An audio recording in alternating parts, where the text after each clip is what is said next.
네, 저희 앉겠습니다.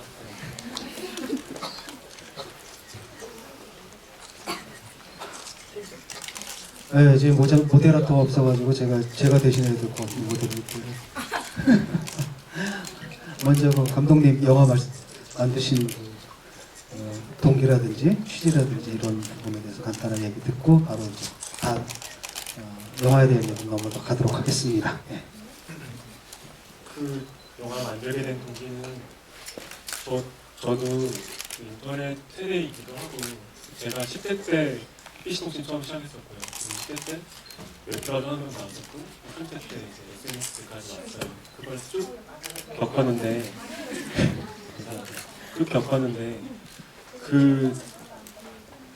이렇게 겪는 과정에서 이 세계가, 이 문화가 뭔가 나랑 동시대, 동세대의 것이라는 느낌이 많이 받았어요. 거기서 발생하는 많은 사건들을 봤었고 굉장히 흥미로운 캐릭터 많이 봤었는데 그 사람들을 가지고 이야기를 만들 수 있을 거라는 생각을 했었거든요. 그리고 그것이 영화가 할 수 있다는 생각을 했었고 근데 막상 어떤 주류권의 문화에서는 잘 다루지 않죠. 왜냐하면 이 세계가 너무 작고 웹폰에 너무 찌질하거나 너무 아무것도 없다고 생각하기 때문에 다루지 않는데 저는 그렇지 않다고 생각했었고 그리고 이 영화가 만들어진 과정 자체도 이제 어떠한 수익을 바라고 만들어진 과정이 아니라 한국영화 아카데미라고 하는 국립영화기관에서 만든 과정이기 때문에 그런 거랑 무관하게 하고 싶은 이야기를 제가 보고 싶은 영화를 극장에서 만들겠다는 생각으로 시작했었습니다. 네. 또 한 가지 질문하는데 하필 왜 저를 부르셨어요? 이게 뭐 이를테면 그 무협지 같은 거 보시는지 모르겠지만 무협으로 치면 강호의 최고수가 있죠. 최고수들은 항상 저기 아주 산 깊은 곳에 뭔가에 계시죠. 저희가 빼짝빼짝 거리다가 한번 한숨 가르쳐 받고자. 아니 이게 좀 끝판왕이신 거죠, 끝판왕. 그죠? 교수님 끝판왕이시잖아요. 끝판왕이시죠. 이거 SNS 뭐 긍정적인 측면을 얘기하는 맥락에서 저를 부르면 좋은데 영화 이렇게 만들어놓고 나를 불러가지고 뭔 얘기를 하는 거지? 감독님 생각은 이제 박살 날 거면 제대로 박살 나자. 그쵸. 뭐 이런 씬. 갈 건 끝까지 가자 우리 한번. 그 배우 여러분들은 실제로 이런 거 좀 해봤어요 현실에서? 도도리님. 그리고 근데 조금 했는데 네. 감독님 이제 작품 같이 들어가면서 더 심하게 했던 것 같아요. 네. 지금 실제로 예, 심하게. 네. 재밌겠네요. 아이돌 가시죠. 근데 아직도 중독돼서 계속 그 스마트폰 만지작거리게 되고 좀 그런 것 같습니다. 1인 방송은 사실 제가 촛불 집회 때서 거의 원조 비슷하게 제가 하던 건데 또 이상한 맥락이 나와가지고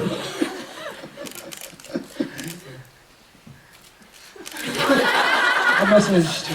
저요? 저도 뭐 굉장히 많이 하는 편인데 그래도 교수님만큼은 아니지 않나. 아니 저는 이제 아프리카 방송 아프리카였죠 그게. 예예. 네. 그게 거의 이제 1세대였는데 아 그렇죠 그렇죠.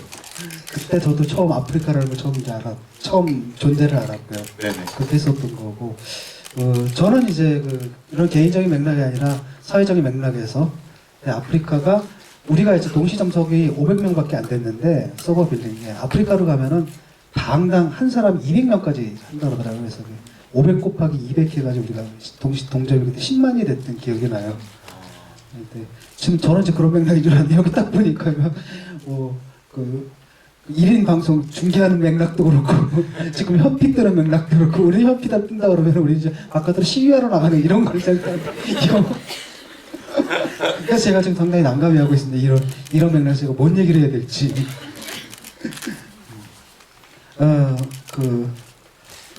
긍정적인 측면은 없나요 SNS에? 그게 뭐 당연히 있다고 생각하는데 이제 영화라고 하는 게 모든 면을 다 담을 수는 없으니까 저 영화는 조금 한쪽을 더 부각해서 담았다고 생각을 하고요. 긍정적인 측면은 사실 모든 분들 다 동의하시겠지만 이 도구 자체는 객관적이기 때문에 어떤 정보가 굉장히 빨리 확산될 수 있죠. 그 정보가 더 많은 사람들한테 전달되면 좋은 정보일 수도 있어요. 뭐 어떤 진실 같은 것들, 은폐되기 쉬운 진실 같은 것들, 그런 것들이 지금 환경이기 때문에 사실은 훨씬 많이 퍼지고 있죠. 예, 저는 그런 부분이 있다고 생각하고 있습니다. 예. 뭐 난감한데.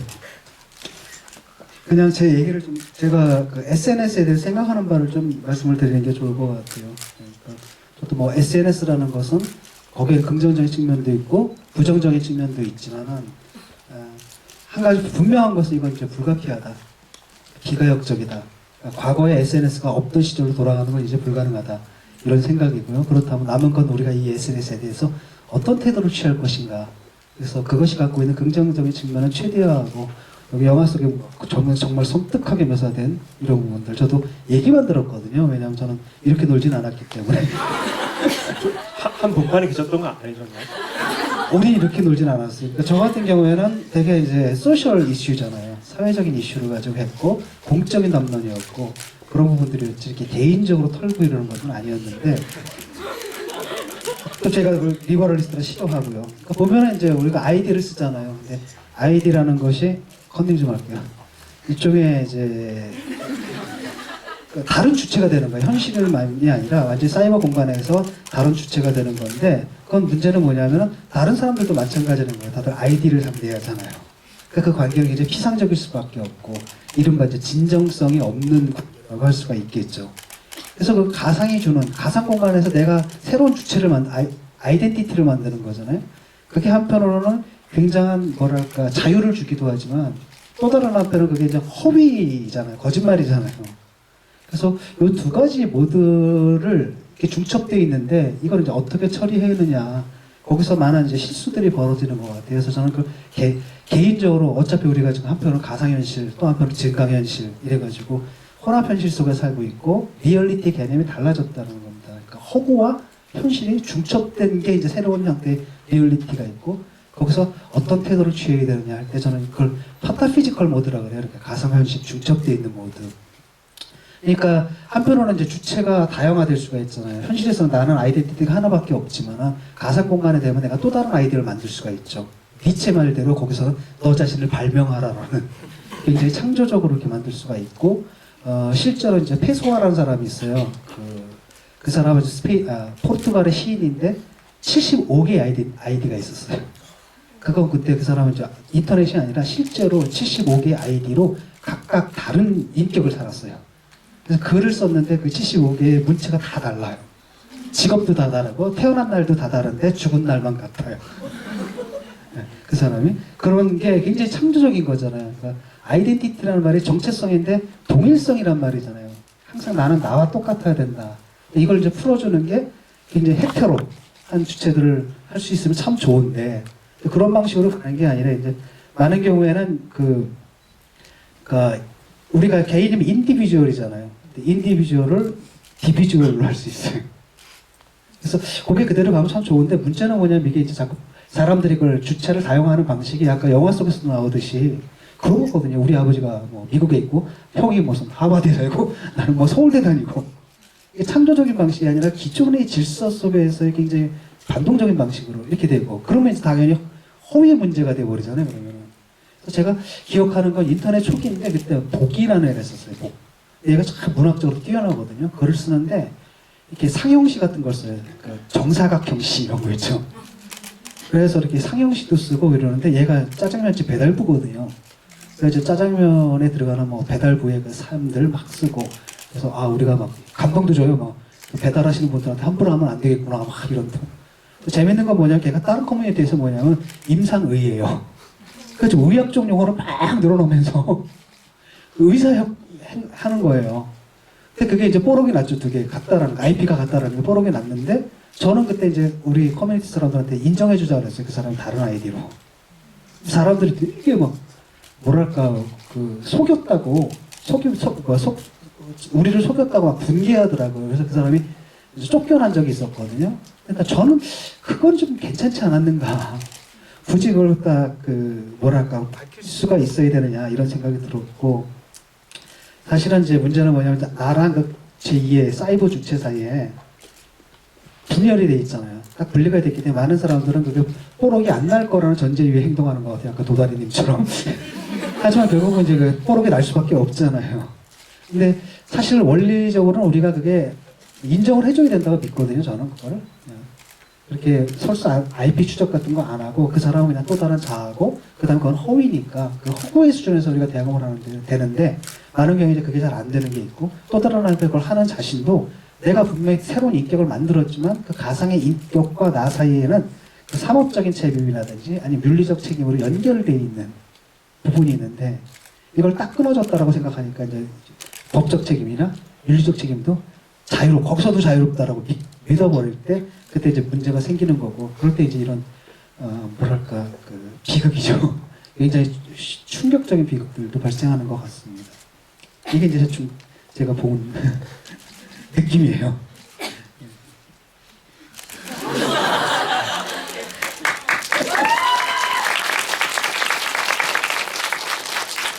뭐 어떻게 생각하시는지요?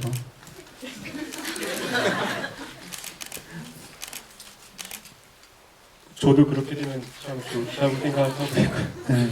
근데 뭐 저희 영화에서 이제 다루고 싶었던 부분은 어떤 그런 부분도 있지만은 이게 사회학 뭐 어떤 그런 코멘트를 하려고 만든 영화가 아니기 때문에 그리고 이런 세계에서 또 왜 사람들이 이렇게 병드느냐, 왜 이런 세계에서 사람들이 이런 것들에 목매느냐, 왜 서로가 여기에 벗어나지 못하느냐라고 하는 것을 보여주고 싶었고요, 파고들고 싶었고 그것이 이 이야기가 어느 정도까지 갈 수 있는지를 해보고 싶었는데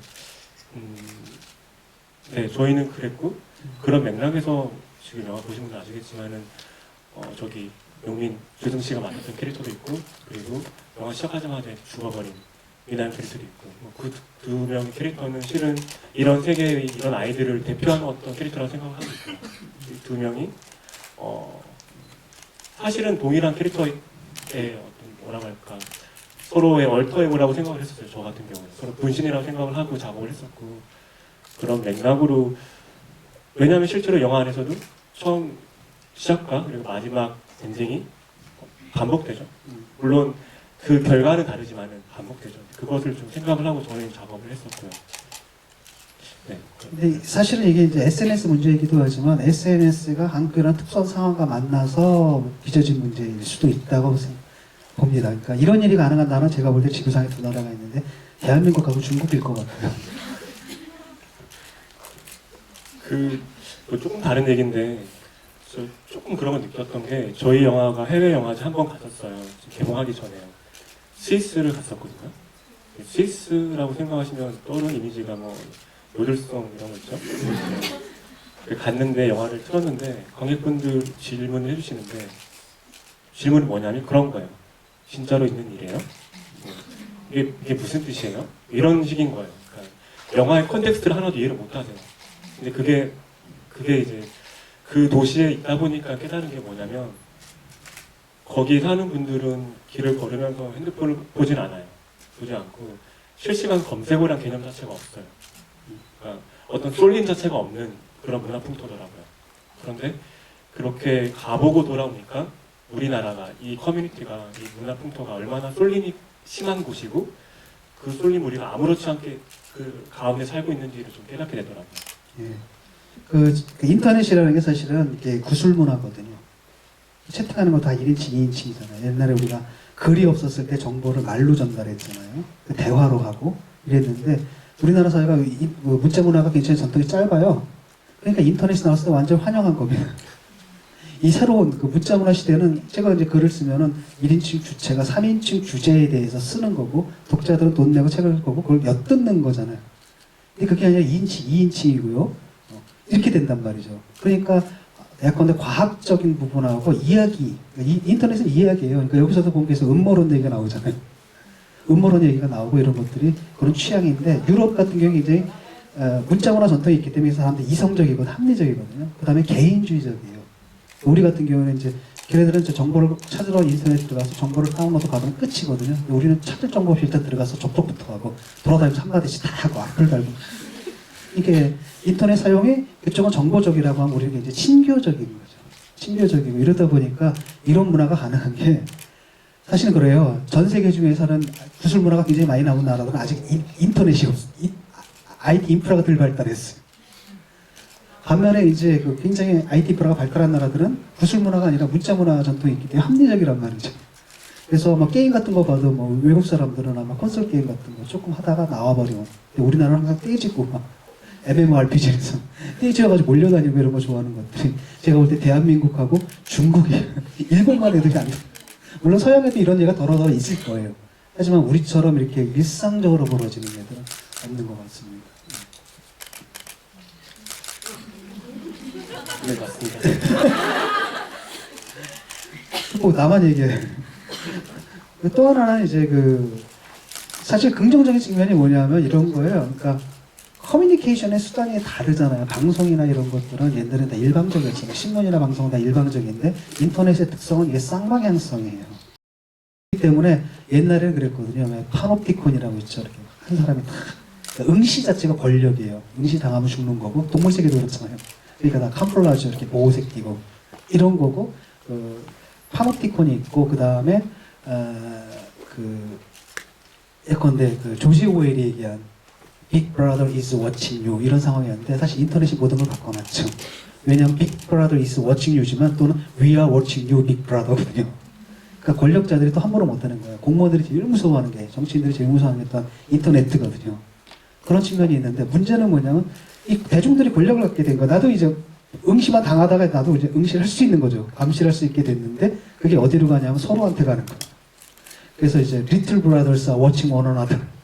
조그만 것들이 서로 보게 되고, 현피 털고 뭐 지하철 개똥역부터 이제 온갖 사태들이 벌어지는 게 그런 부분인데, 군중도 이제 두 가지 종류가 있는 것 같아요. 이게 이제 혁명적인 군중들이 있는가 하면 이른바 엘리아스 카네티가 말하는 추적 군중 시스템이거든요. 이게 하나가 딱 잡으면 그 사람은 까불지 모르지만, 이게 추적당할 때는 한 사람 한 개인을 추적하는 게 아니라 집단이 들어서 일종의 군중이 돼버리잖아요. 그래서 그 전형적인 추적 군중이라고 그러고, 1930년대 나치들이 왜 소수자들 잡아갈 때 그렇게 했거든요. 그 현상이 인터넷으로 나타난 거죠.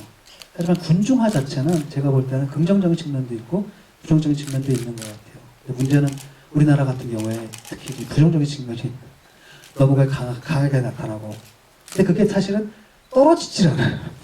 이 군중화를 좋아하는 게, 사실 서구 사람들은 굉장히 개인주의적이기 때문에 그 자체를 이렇게 별로 안 좋아하거든요.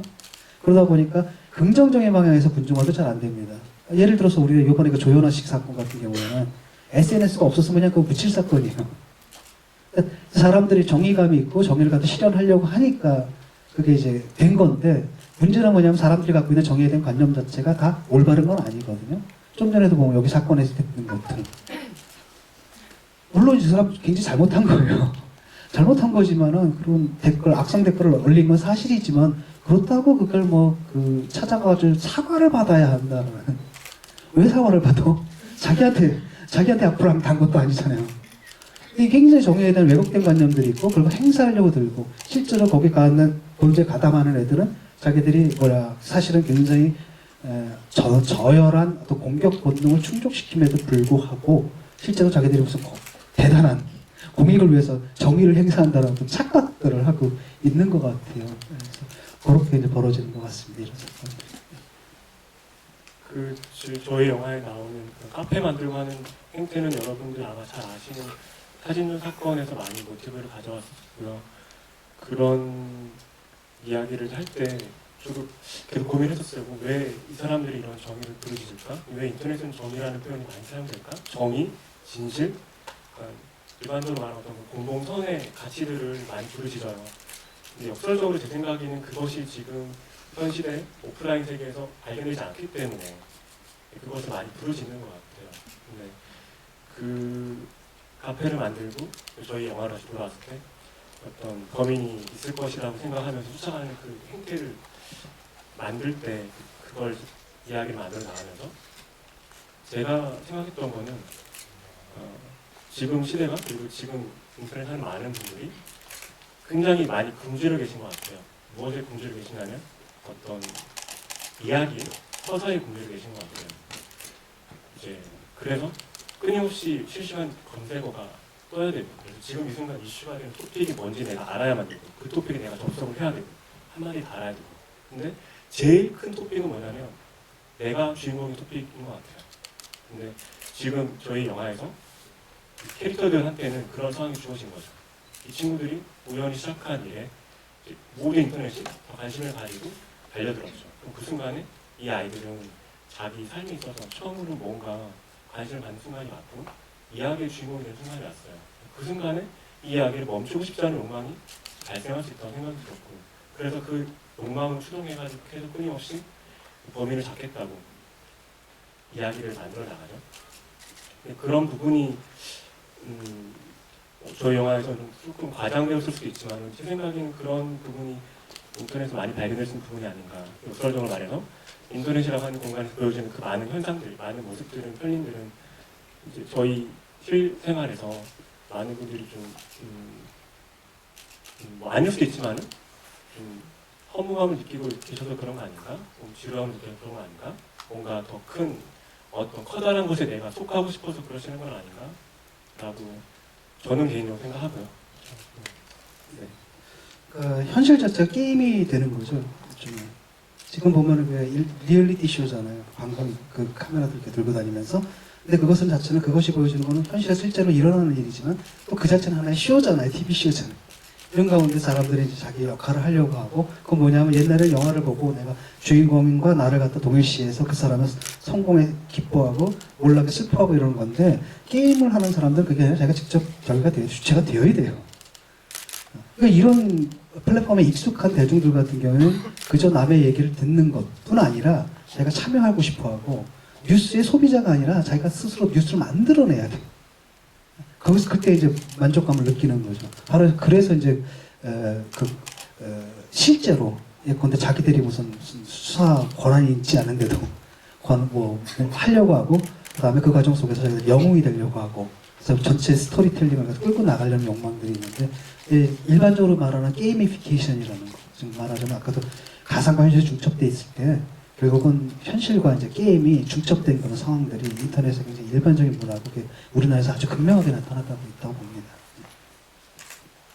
방금 교수님 말씀하신 것 받아서 조금 다른 얘기를 해보자면 그 게임 같은 경우는 해보신 분들은 아시겠지만 거기는 그 가역적인 세계인 것 같아요. 지금 표현이 맞는지 모르겠지만 리셋이 가능한 세계예요. 게임. 우리가 게임하다가 죽었어요. 죽거나 잘 안 풀리면 리셋을 할 수 있어요. 우리가 살아가는 세계는 그렇지 않고 비가역적이거든요. 근데 그 가역성의 감각을 지금 생각보다 많은 분들이 좀 가지고 살아가시는 것 같아요. 근데 그것이 인터넷에서 어떻게 발현되냐면 제가 봤을 때는 이제 한 사건이 발생해요.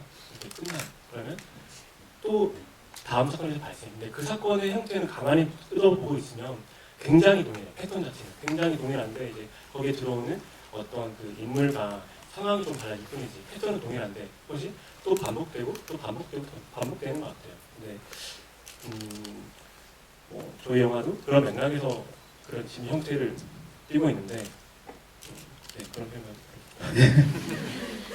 배우들 얘기 좀 들어봤으면 좋겠는데 그래서 연기하시면서 뭐 힘든 점이 있었거나 이런 것들이 어떤 점이었는지 어떻게 보면 굉장히 자연스러웠을 것 같아요. 이렇게 세대잖아요. 그쵸.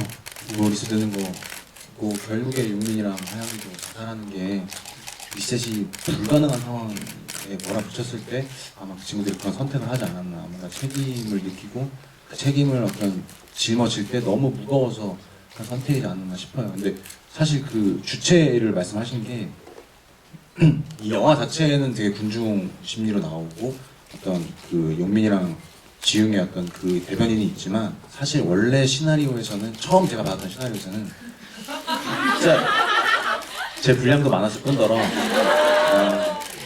각자 인물들의 스토리가 있었어요.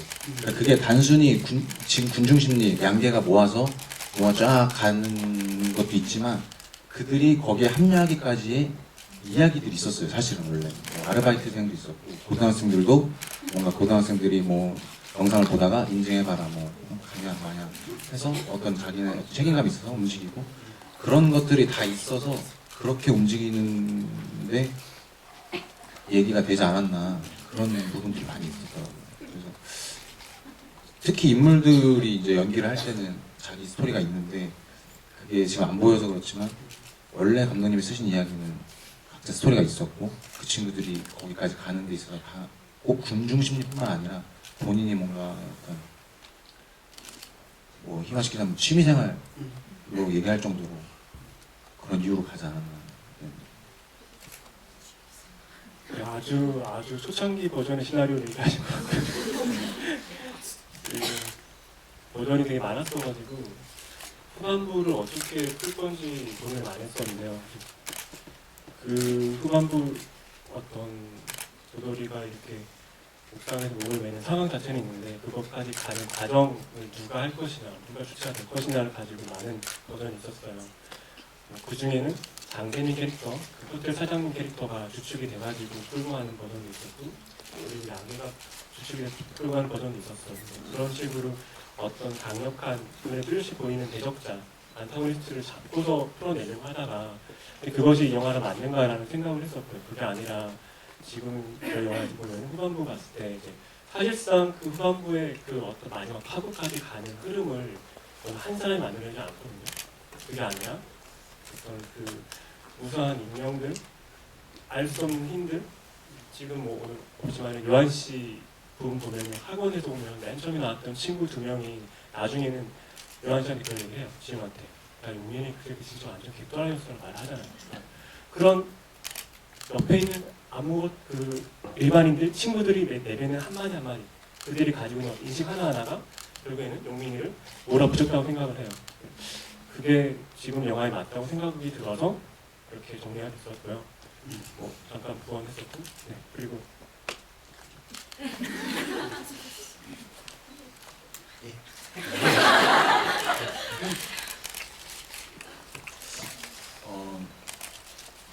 저는 SNS 이제 문화 자체가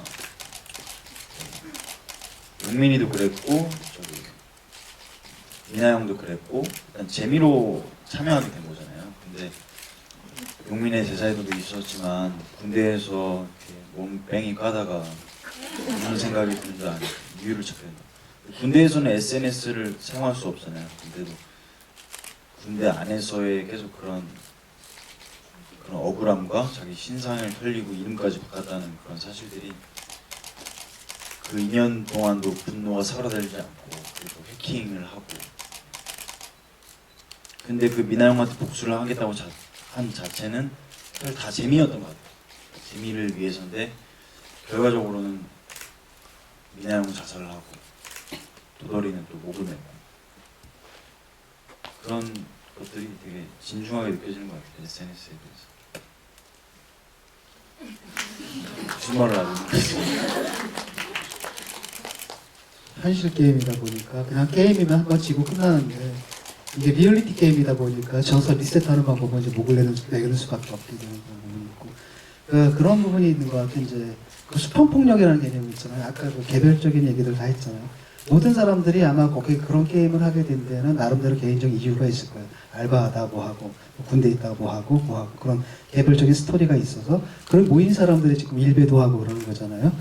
근데 그거 보게 되면 결국은 수평폭력이라 그래서 자기들이 평소에 억압을 당해요. 그 다음에 굉장히 정의롭지 못한 일들을 평소에 당합니다. 진짜 차별당하고 무시당하고 이 정의롭지 못한 일들을 너무나 많이 보게 되는 거죠. 그런데 이제 현실에서는 그걸 해소할 길이 없고 그걸 해소할 수 있는 공간이 유일하게 뭐냐면은 이제 가상 공간이죠. 그다음 거기는 이제 아이디가 무명이기 때문에 집단에 속히게 되면 내가 현실에처럼 내가 딱 용감하게 당신은 정의롭지 못합니다라고 하면 바로 들어올 불이익 같은 것들도 별로 없어 보이고 집단 속에 묻혀버리니까 그다음 익명 속에 묻혀버리니까 그래서 하게 되는데 문제는 뭐냐면 그때 그 대항하는 자가 권력자일 경우에는 그게 굉장히 정의로운 사용이 되거든요. 실제로 뭐 조연아 씨라든지 아니면 그 밖에 박기태 씨 이번에도 보니까 뭐 그것이 알고 싶다 보니까 그 형제복지원 그 무관사는 그분이더라고요. 뭐 이럴 때라든지 그런데 이제 문제는 뭐냐면 그게 보통은 힘없는 개인한테 가버려요. 그렇게 되면 정의가 아니잖아요. 정의가 아니고 오로지 자신들이 갖고 있는 평소에 당했던 걸 내가 억압을 당했으면 그걸 갖다가 밑으로 억압을 내리는 게 아니라 그 중지시켜야지 맞잖아요. 당한 것 갖다 그대로 돌려주자. 그래서 무고한 사람이죠. 대부분은 그 사람 골라가지고 집단적으로 비열하게 공격하는 아까 대사에도 좀 비열하다는 얘기가 나오긴 하던데 그런 이제 형태가 되는 것 같습니다. 그 교수님 잠깐 얘기하셔가지고 얘기 조금 더 하면 일베 얘기하셨는데 오해하지 마시고 제가 이거 하는 얘기가 아니라 원래 저희 영화 제목이 맨 처음 제목이 일배충이었어요. 맨 처음에는 그때가 2013년이죠. 대선 때 이제 한참 막 리서치 같은 거 나올 때 대선 직전이었어요. 그때 일배가 뜨기 직전인데 그때 제가 시나리오 한참 준비하고 있었는데 일배에 대해서 알게 되고 한번 들어갔어요. 들어갔는데 굉장히 큰 컬처 쇼크를 받았죠. 받고 빨리 나왔습니다. 나왔는데 이야기를 만드는 사람으로서 호기심이 생겼어요. 이 친구들은 뭐지? 어떻게 이런 게 가능해지는 거지? 조금 더 극단적인 거죠. 어쩌면 다음 세대는 이런 구성원들이 더 줄여낼 수 있는 상황이 오지 않을까? 만약 그렇게 된다면 그것에 대해서 이야기를 만드는 사람으로서 조금 영화를 담아야 되지 않나? 저는 생각이 잠깐 들었었어요. 그래서 이제 초반에는 그렇게 해가지고 캐릭터들이 다 일베란 설정이었어요. 지금 저는 일배는 아닙니다. 다들 경험하고 계시겠지만 그래서 그 버전의 시나리오는 받지 못했어요. 여기 받지 못했고 제가 쓰다가 폐기했는데 처음 PC방에 가잖아요. PC방에 모여서 아는 애들이 다 그런 용어를 사용하면서 하는 거예요. 근데 그게 너무 힘들더라고요. 힘들고 계속해서 제가 조사를 해보고 그 세계에 들어가려고 하다 보니까 느끼는 것이 만약에 이 캐릭터들을 리베한 친구들 잡았을 때 감정이나 하기 힘들겠더라고요. 감정이 하기 힘들고 그러면 제가 잡을 수 있는 톤이 블랙 코미디가 되거나 아니면 굉장히 차가운 탁톤이 되거나 이렇게 되는데 그것을 제가 할 자신이 없었어요. 어느 정도는 저는 이 아이들에 대해서 들어가고 싶었어요. 저는 물론 지금 이 영화가 제가 생각할 때 굉장히 야나 감정을 만들어준 것 같아요. 이 세계에 어떤 염증과 냉 섞여 있으면서 동시에 한편으로는 이 세계에 빠져 있는 아이들에 대해서 뭔가 알고 싶은 마음이 있거든요. 뭔가 잘 모르겠지만은 그래도 알고 싶고 이래서 이렇게 한 것까지 가보고 싶은 마음이 있었던 것 같아요. 그 두 가지를 공존하고 있었는데 만약 이제 일베를 한달 설정을 갖췄으면은 완전히 한쪽으로 치우쳤겠죠. 그래서 그 설정 포기를 했었고요. 참 다행이죠. 그 인증 뭐 이런 거 하잖아요. 인증 얘기가 나오던데 그게 이제 되게 왜 인증을 하냐면 만화 같은 이야기예요. 허구 같은 이야기인데 그게 그냥 실제 허구면은 아무 의미가 없어요. 실제로 벌어졌다니까 현실하고 중첩을 시켜야지 늘 인정을 받거든요. 그래서 이제 인증 얘기가 나오는데 일베 같은 경우는 정말 극단적인 경우이기 때문에 공감대를 이끌어내기 힘들 거예요. 근데 좀 전에 우리가 봤던 이런 상황은 어쩌면 여러분들 중에서도 그런데 아마 이 공범들이 서로 있을 법도 한. 다들 눈을 피하시는군요. 여기서 이제 관객들 질문 좀 받아볼까요? 네. 먼저 가운데 분이 제일 먼저 드셨고요. 그 뒤로 가겠습니다. 그러면. 마이크가 가나요? 네.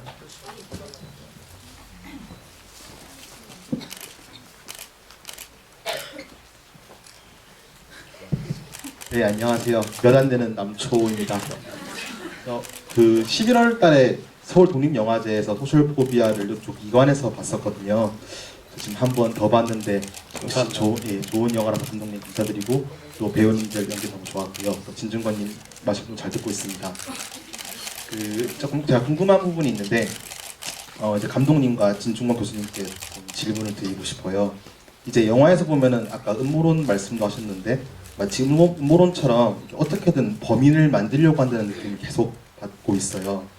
그래서 이제 11월 달에 영화 보고 나와서 이제 왓챠나 아니면 다른 사이트를 보면서 느낀 거지만 요즘에 이런 말이 많잖아요. 뭐 SNS는 인생의 낭비 뭐 이런 식으로 해서 어떻게든 개인의 잘못이 있음에도 불구하고 그 개인의 잘못보다는 어떤 도구의 잘못으로 몰아가는 어떤 음모론 같이 어떻게든 범인을 만들려고 한다는 제가 느낌을 조금 많이 받는데 혹시 이런 생각에 대해서는 어떻게 생각하시는지 궁금합니다. 지금 말씀하시는 것은 이제 사실은 그것을 사용한 사람이 잘못이 있는데 이제 도구의 탓을 우리가 하고 있지 않느냐라는 얘기를 하시는 건가요? 예, 그렇습니다. 제가 그런 생각하십니다. 저 또한 똑같은 생각. 도구는 객관적이고 뉴트럴하다고 생각해요. 그것은 어떠한 의도도 없다고 생각하고 다만 그 속성이 있을 뿐인데 그것을 활용하는 우리가 잘못 사용하고 있는 거죠. 음모론 부분에 대해서 답변을 내면 사실 음모론은 우리가 과학적 사고방식 이전의 사고방식이거든요. 원래 이제 그리스 신화까지 올라와요. 인간 사회에서 벌어지는 모든 것들은 내 배후에는 눈에 보이지 않는 신들의 음모가 있다잖아요. 그거 이제 우리가 과학적 사고방식이 몰아냈단 말이죠. 그런데 문제는 뭐냐면 음모론이라는 게 디지털 시대에 더불어서 이야기에 대한 욕구가 생긴 거예요, 사람들이 갑자기. 그러면서 그게 음모론이 복구하는데 이 음모론 옛날 신화랑 달라요. 이 음모론은 과학 시대의 그 논리적, 합리적 설명과 더불어서 나타나요. 여기서도 보게 되면은 막연하게 뭐 신들의 설명 이런 게 아니라 정말 증거 찾고 뭐하고 14분 재고 막 이런 거 있잖아요. 즉 우리가 말하는 그 합리적인 시대의 그러니까 그 합리적 시대 이전의 어떤 신화적 사고 방식, 눈에 보이는 그 현상에는 어떤 알 수 없는 뭐가 깔려 있다는 이게 이 합리적인 시대의 그런 사고 방식과 결합해서 나타나는 게 음모론이거든요. 그래서 인터넷에 지금 음모론이 굉장히 많은 건 디지털 대중이 어떻게 보면 굉장히 자연스러운 욕구, 욕망인데 그걸 그냥 보통은 그냥 아까 파타피지컬한 모드가 그거거든요. 가짜인 걸 알면서 진짜인 척 해주고 말하는 사람도 진짜처럼 말하고 듣는 사람도 가짜인 걸 알면서 마치 진짜처럼 해주는 하지만 양쪽 다 이게 가짜다라는 걸 분명히 인식하는 사이에 그동안에 하는 놀이인데 많은 경우에 이제 음모론이 사람들이 착각해버려요. 실제로. 그런 게 이제 굉장히 위험한 선동 상황 같은 게 되는 거죠. 답변 감사합니다. 아까 저 뒤쪽에 저쪽 뒤에 여성분하고 곧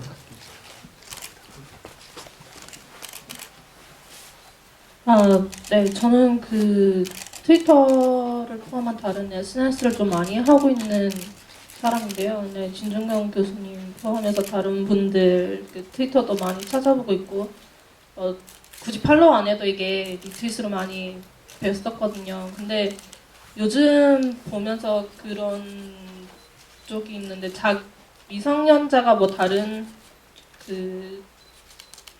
뭐 성인물을 구입했는데 그거를 트위터에 쓰고 이거를 다시 며칠 후나 이렇게 시간이 조금 지나서 조리돌림 당하는 거나 아니면 약간의 그 팔로워가 적은, 그러니까 그렇게 영향이 적은 사람이 작은 말을 하나 실수로 이게 다른 많은 팔로워들한테 이게 공유가 되면서 조리돌림 당하고 결국 또 이게 매장당하는 거를 좀 많이 봤는데, 그런 걸 보면서 소셜 포비아 그거 생각이 좀 났거든요. 그거 네, 제가 생각이 조금 정리가 조금 안 되는데, 그런 것을 소셜 포비아에서 모두 표현했다고 한 것 같진 않거든요. 그래서 만약에 이거를 연장선상으로 한다면 지금 다른 얘기인가? 그죠? 네. 만약에 도더리가 나중에 이게 다 신상이 털리고 이제 노량진 떠났다고 하는데, 이게 만약에 소셜포비아 그 뒷이야기가 된다고 해서 도더리는 또 다시 아이디를 만들고 다시 또 그렇게 활동을 할 거라고 생각하시나요? 부서가 없어서 죄송합니다. 네, 저는 아마도 옥민이라고 하는 친구가 이 세계 노량진을 떠났지만 어딘가 가서 또 할 거라고 생각하는데, 왜냐면 옥민이가 떠났지만은 그가 떠난 세계 역시도 이 세계 일부라고 생각을 해요. 근데 만약에 옥민이가 떠나서 아프리카로 가면 다를 것 같아요. 아프리카로 가면은 그러면 아마 안 그럴 거예요. 근데 그게 아닌 이상은 마찬가지일 거예요. 별반 다를 거. 제주도 가도 똑같을 거예요. 별반 다를 거 없는데 그런 생각이 들고, 그 앞에 하셨던 얘기에 이어서 뭐 어떤 연장으로 더 하고 싶은 생각이 없냐고 물어보셨잖아요. 저도 그런 생각이 있고 제가 이 영화를 만들었는데 이 영화 안에서 실은 이 세계를 완벽하게 다뤘다고 생각 당연히 하지 않고요. 어떤 이제 약간 뭐라고 해야 되죠? 여행 가이드북 보면 다 들어가 있는 가이드북 있잖아요. 인문서 같은 느낌 정도는 내지 않았나라는 생각이 드는데, 그럼 조금 더 심화해서 만약 만들어 볼 수 있다면, 그러면 저는 만약 그런다면 이번에는 여자분들 세계를 만들어 보고 싶긴 해요. 무슨 얘기냐면 저희 질문 많이 받았던 것 중에 하나가 왜 여기 남자만 나오냐고, 인간의 남자만 하는 거 아니라냐고 많이 받았었거든요. 실제로 사실 그렇고요. 저는 만약 해본다면은 아이돌 팬덤에게 빠져 계신 분들까지 얘기를 해보고 싶은데 혹시 네 저한테 좋은 제가 정보를 주실 분이 계신다면 네. 도와주실 분인데. 제가 지금 트위터 팔로잉도 많고 팔로워가 조금 좀 많은 편인데 보면 아이돌 팬덤, 그다음에 인디 밴드 팬덤, 만화 팬덤, 그다음에 이런 영화나 드라마 같은 그 2.5D의 팬덤 이런 게 다 집약이 되어 있거든요. 만약에 그게 도움이 되신데 제가 언제 한번 도와드리겠습니다. 감사합니다. 제 생각에 아마 그 영화 네. 그 옆에 분.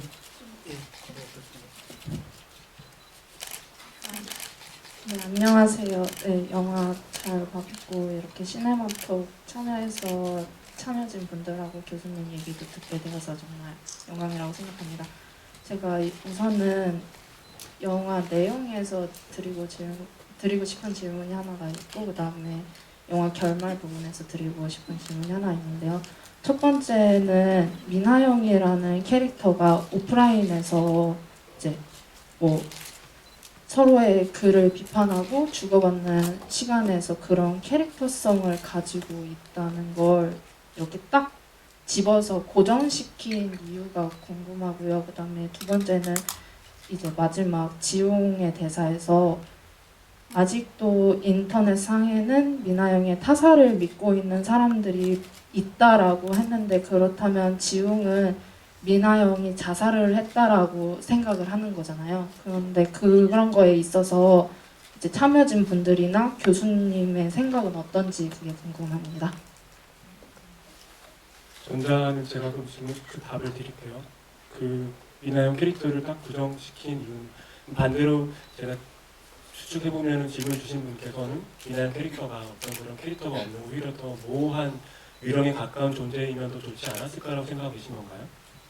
네, 이런 캐릭터가 어떻게 보면은 민하영이 오프라인에서도 이런 성격을 가지고 있고 그게 온라인 상으로 그대로 드러남으로써 얘는 원래 이런 사람이니까 인터넷에서 이런 발언을 하지 않았을까라는 느낌을 받았거든요. 그래서 왜 이런 사람이 온라인에서 오히려 아무 이유 없이 멀쩡한 사람이 공격성을 드러내는 게 저는 더 효과적이라고 생각을 하고 있었어요. 그래서 질문을 드렸습니다. 제가 그냥 저의 개인적인 어떤 세계관이거나 감각인 것 같은데 제가 만나뵀던 분들 같은 경우는 그러지 않았던 것 같아요. 오히려 현실에서 이렇게 말을 독서를 하시고 세게 뱉으시는 분들이 마찬가지이신 경우들이 많았던 것 같았어요. 저 같은 경우는.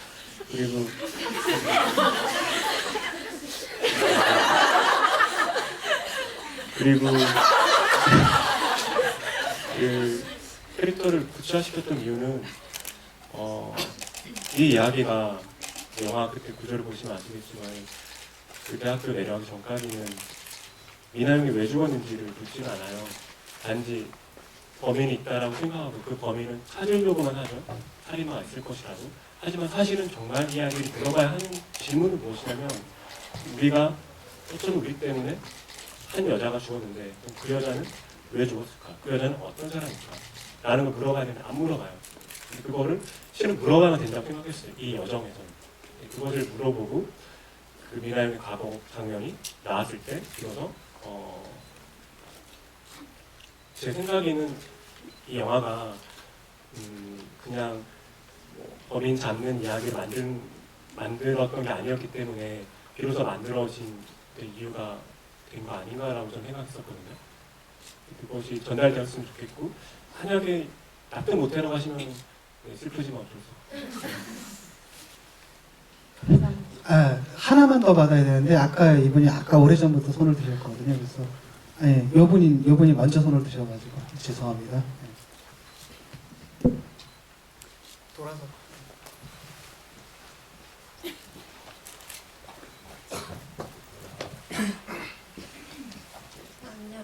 안녕하세요. 제가 영화 처음 볼 때부터 조금 궁금했던 질문 두 가지 하려고 하는데요.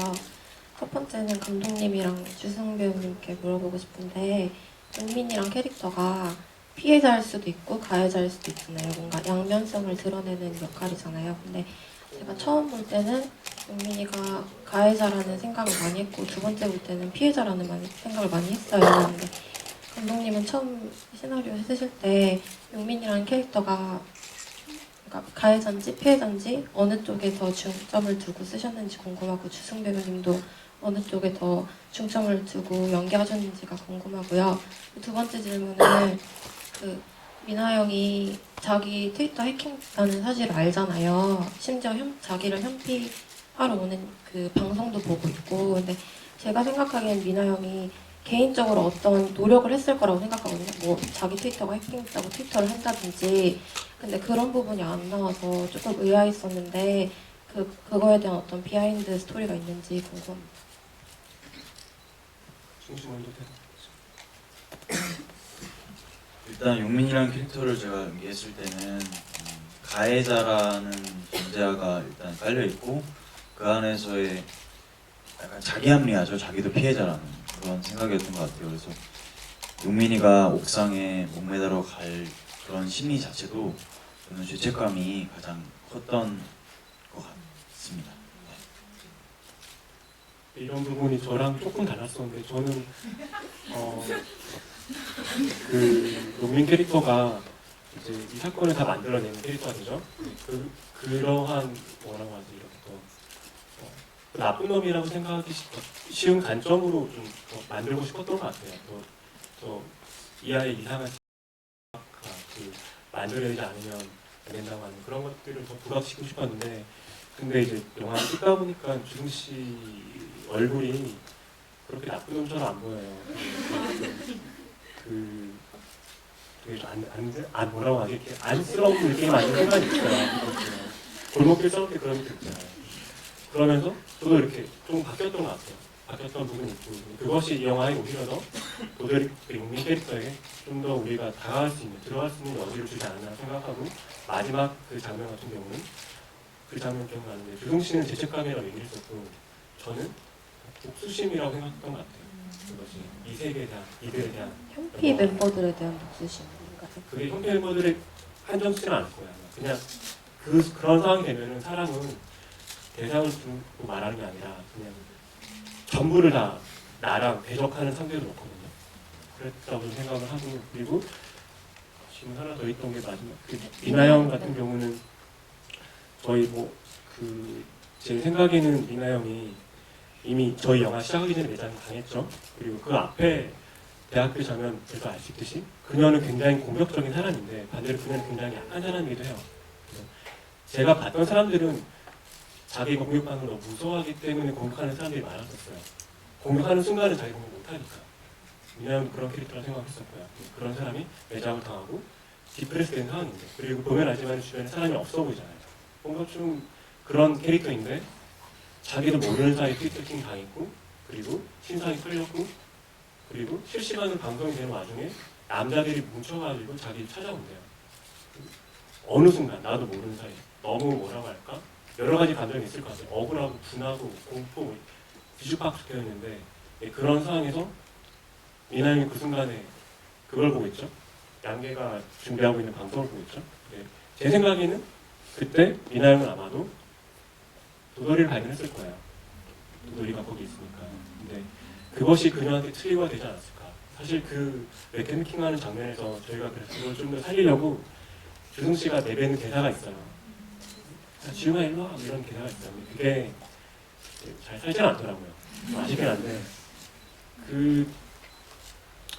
미나 형이 그래서 부들부들 끓는 감정이 도돌이 보는 순간에 이렇게 삐끗 팍 나가지 않았을까? 나가고 문 열고 뭐 이런 게 어떤 복수심 아까 제가 말했던 용민의 복수심과 비슷하지 않았을까라고 저는 혼자서 생각하는데 그것은 저의 생각일 뿐입니다. 이 자리에 나와 계신 분 중에서 한마디 들고 아직 안 하신 분이 있어요. 영화 찍으면서 어떤 분이 힘들었는지 아니면 어떤 분이 인상적이었는지 그 부분을 좀 말씀해 주시죠. 여기 괜히 온 거 아니에요? 영화 찍으면서 힘들었던 거는 아니, 감독님 이 시나리오를 이제 현장에서 받은 적이 좀 많아요. 대본 같은 게 저도 뭐 나름 본인도 작은 역할이지만 그래도 중요하다고 생각하거든요. 저희 영화에서 어떠한 장치를 하는 역할로 생각을 하고 이제 촬영에 임했는데 대본이 이렇게 조금씩 좀 그러니까 저도 이게 준비하는 데 있어서 되게 많은 노력을 했는데 이게 바뀌니까 저도 그 노력이 숲으로 돌아가는 것 같아서 되게 마음 아프게 촬영을 했어요. 그래서 숲으로 돌아가지 않았어요. 잘 살아있다. 그런 생각하고요. 감사합니다, 영준 씨. 그래도 현장에서 저보다 경력 많은 형들 주승형이나 준열이 형 워낙 잘하는 형들이 많아가지고 교환이 형도 그렇고 저를 좀 많이 챙겨줬어요. 제가 뭐 형 여기서 어떻게 하면 좋을까요? 하면 이 알아서 해 이런 식으로 얘기를 하는데 그리고 바로 다음에 이제 막상 슛 들어가기 전에는 정주가 이렇게 하면 어떨까 이렇게 얘기를 해주시더라고요. 덕분에 저는 되게 즐겁게 촬영했고 나이대도 다 그렇게 막 심하게 차이가 안 나요. 너무 재밌게 즐겁게 촬영했던 것 같습니다. 예, 시간이 다 끝난 것 같아가지고요. 아, 네, 아쉽지만 저희 시네마톡은 여기까지 진행하는 걸로 하고요. 네, 저희 잠깐 교수님이랑 기념해서 교수님이랑 연인들 감독님 같이 사진 찍는 포토타임 잠깐 가질게요. 저는 필요 없어요.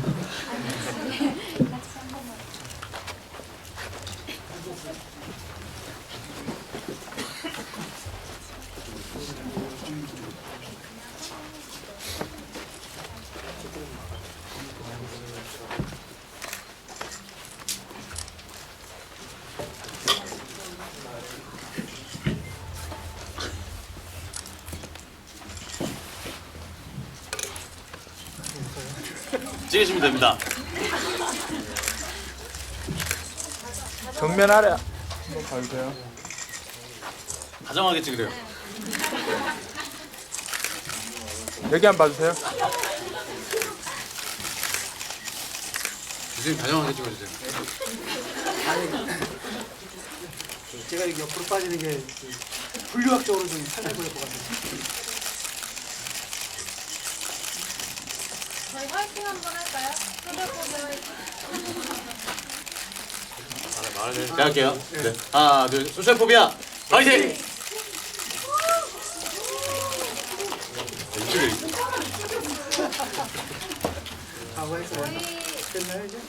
저희 이만 돌아가 보도록 하겠습니다. 네, 오늘 참